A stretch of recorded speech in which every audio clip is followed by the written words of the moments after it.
probably the biggest storm in the Weather Channel's 20 years, was a hurricane so intense and devastating that no one working that day will ever forget it. Good morning. We're live in the Weather Channel Forecast Center. Continue to watch history in the making here on August 24th, 1992. Let me show you what it looks like in the form of Hurricane Andrew, a very strong hurricane making its way onshore right now. Landfall again. The eye wall is now well onshore across South Dade County. Our current conditions at Coral Gables is one of about 80 to 90 miles an hour and occasional gusts, and the rain and squalls can continue to come on down. You felt like you were at the scene of an accident with no lights.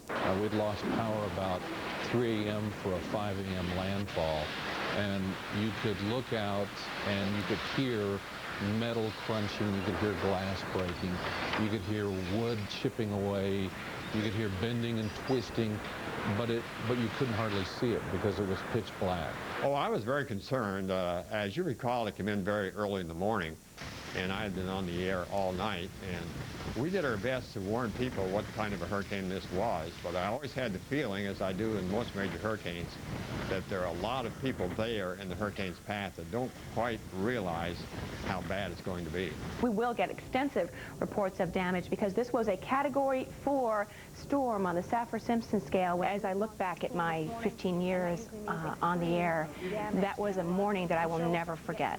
We were watching the eye of Hurricane Andrew cross South Florida, and it was so quiet around the Weather Channel because we knew that we weren't hearing a thing from South Florida. We weren't hearing any reports, no communication, and just the thought of what was actually happening because the eye, when it crashed, held together perfectly.